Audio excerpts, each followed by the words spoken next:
continue in the Gospel of Matthew. And just in case, you want to get caught up and you're wondering what this is Jesus towards the end of his ministry. And he has gotten into it with the scribes and the Pharisees on almost every level. Because at this point, uh, putting it mildly, Jesus basically sees what they're doing within the synagogue as hypocritical. And he's taking every opportunity to call them on that. And of course, don't think that the Sadducees and the Pharisees, the church leadership, is not taking every opportunity to what?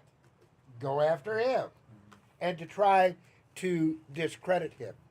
And of course, part of that is all about is because the longer he went and the further his ministry got and the more people that were affected, how did the leaders interpret that?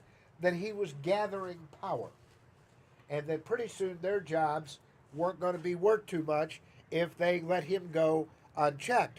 But of course, that also tells you that they weren't really paying attention to their faith to begin with.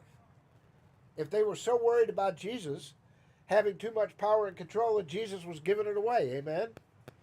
What is one of the things that you know about Jesus? I have preached now for a long time that Jesus and our church, and we teach this here, is not out to fix people. We're here to meet the needs. Where do you think that come from? Did Jesus, as close as you can remember any of the stories, did he ever fix anybody? You're talking about healing. Oh. There's a difference between fixing and healing. Okay. Did you see Jesus fix the whore that was about to be, or the adulteress who was about to be stoned? No. He just said, "Don't do it again." No one's here to accuse You're you. responsible for Yeah, you're responsible for fixing yourself. No, actually, that's okay. I'm glad you brought that up because that's Okay. not exactly correct. He made them responsible For their action. for their actions. Okay. Now, he did tell her to go and do it no more, Right. but he also had it set up so that if she did slip, they couldn't kill her. Why? Because in They order to were put without somebody to sin. death, you got to have no sin. So, again, I'm asking the question. Did Jesus ever fix anybody? Can you think of any time? That was a good, nice try. Okay.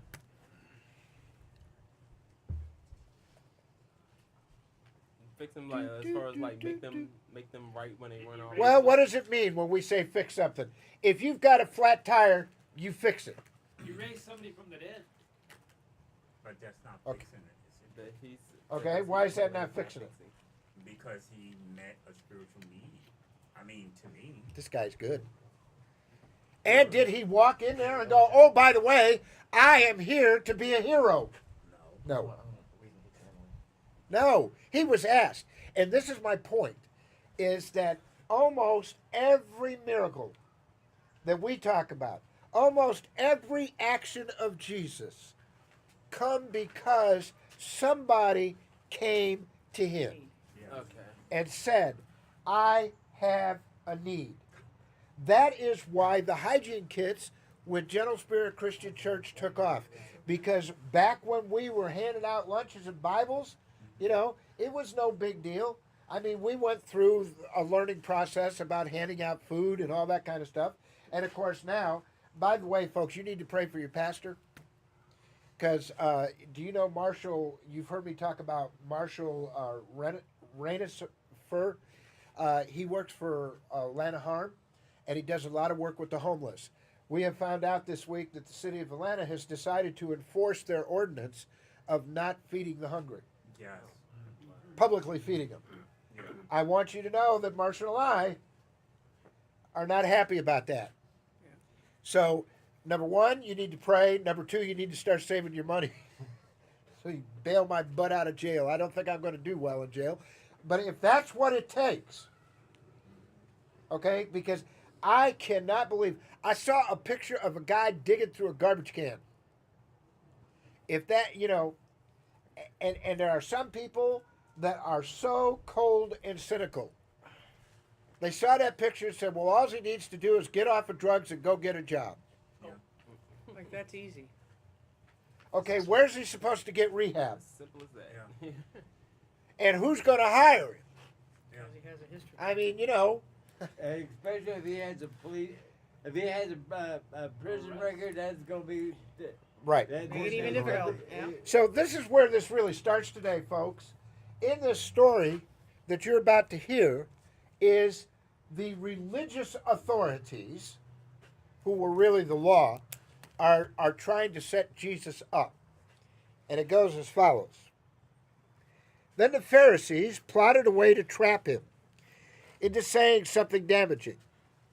They sent their disciples with a few of Herod's followers in the mix to ask. Which, by the way, that's already hypocritical. Okay?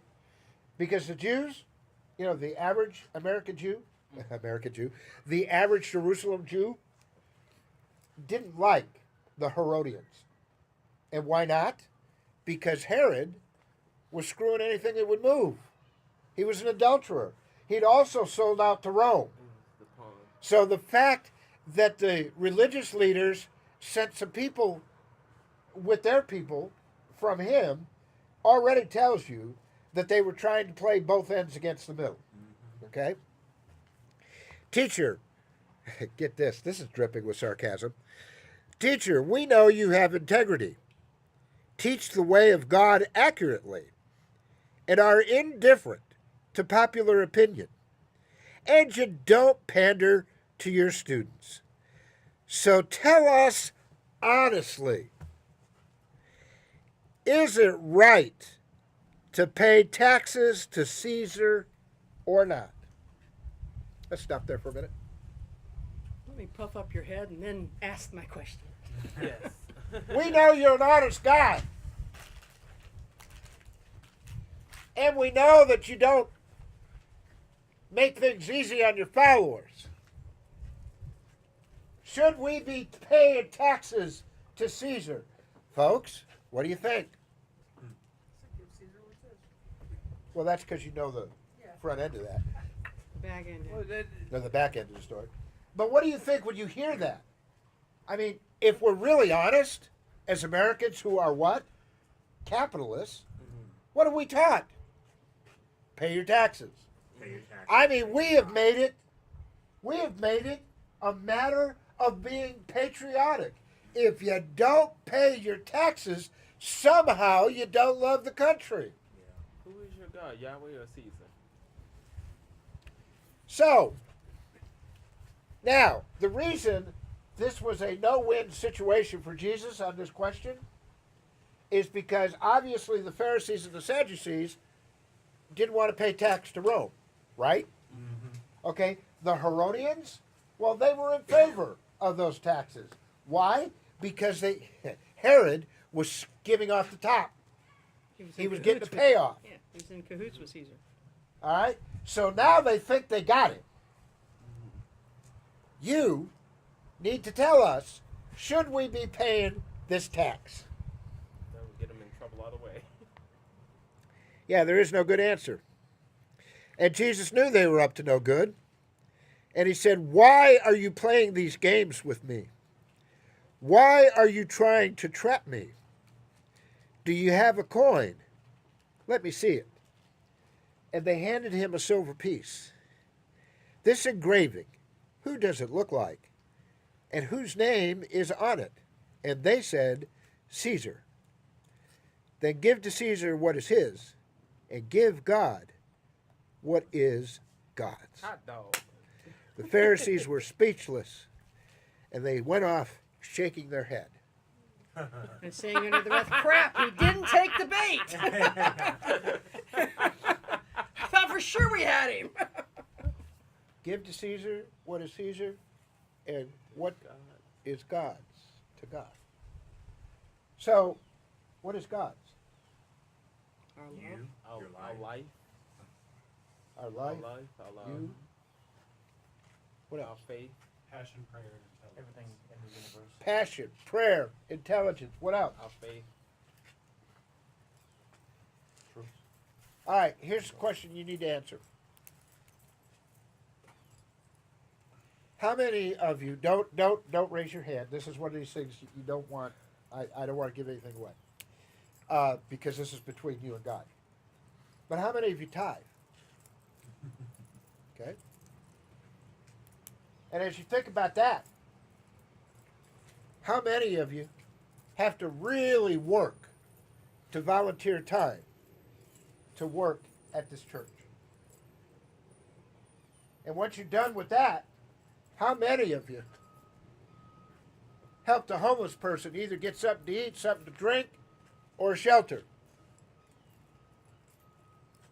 And then when you're done with that, how many of you helped somebody who was homeless to get semi-permanent shelter?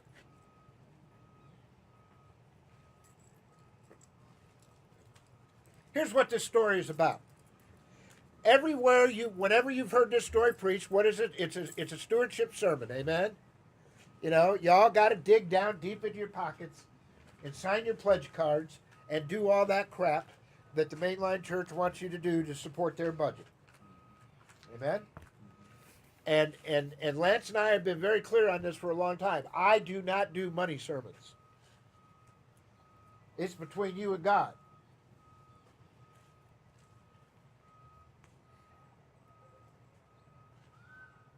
So if it's not about money, what is it about?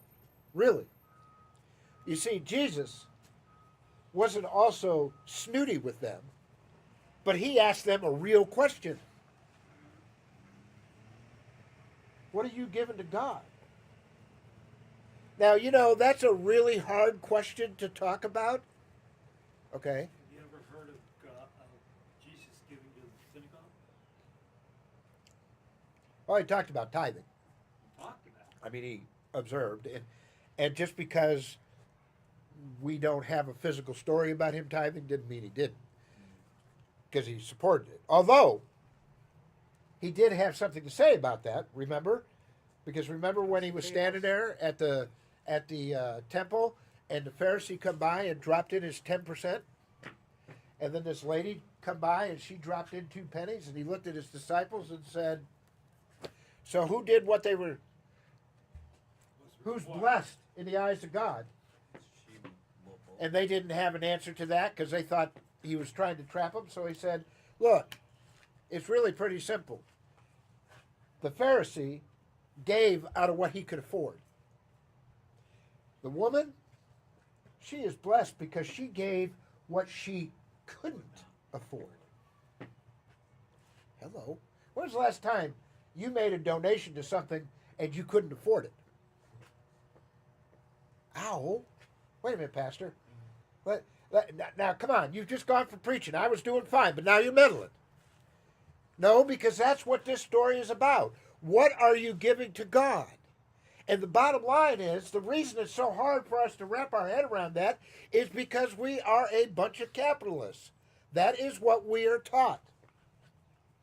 Do you remember when we got our little doohickey there? The organ? Yeah. Okay. You remember the people that gave it to us? You know, shortly after that, they kind of wanted to control the message all of a sudden. And they also wanted to make sure that it was pointed out how great they were because they gave us this gift. Amen? You remember that? And then pretty soon they weren't here. You know, pretty soon the pastor got criticized for being too political and yada, yada, yada, and then they were no longer here. Well, isn't that what we do, really? We make an investment, and what do we expect? What are we taught when we make an investment? A return on investment. That's right. So if I'm going to invest in this church, I better get some kind of return. Amen? Mm-hmm. If I'm going to tithe, that's my investment. You see, I got to tell you, folks, that is wrong thinking. In AA, they call that stinking thinking. Because the investment has already happened. Who invested? Jesus. Well, yes. But God. God has already invested in you, handed you this planet, and said, what? You've got dominion over everything. Take care of it. We don't do that well. And yet here we are worried about whether we put $5 in an offering plate, and is the choir going to sing well enough? Or is the pastor going to preach short? And the pastor before that I found this illustration that kind of makes that point.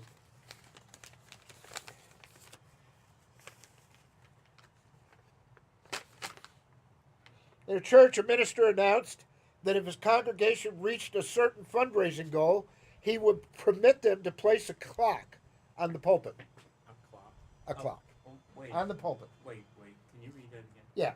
In one church, the minister announced that if his congregation reached a certain fundraising goal, he would permit them to place a clock on the pulpit. If they exceeded the goal by $1,000, he would let them plug the clock in. If they exceeded the goal by $2,000, he agreed to look at it. You understand where this is going? People think because they pull something out of their money, out of their pocket, and it's called money, that they ought to be getting something back. So they're going to give over $2,000 to get the pastor to shut up. On time. Or run on time, amen? I can't tell you the last time this church started on time, but we don't. And why is that? Part of it's because when you first get here in the morning, there's what? There's lots of conversations going on, isn't there? A lot of fellowship, people getting to know each other. I am not going to interrupt that.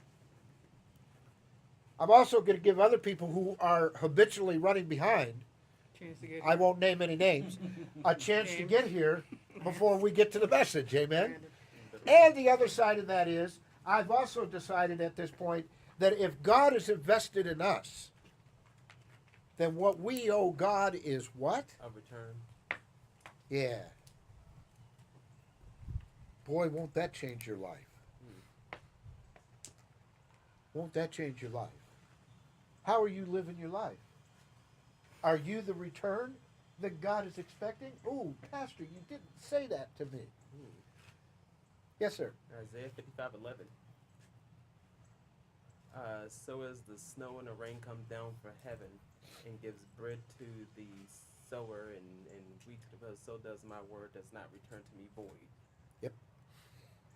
So what this message is about, and what you're going to leave here today with, is a very simple question.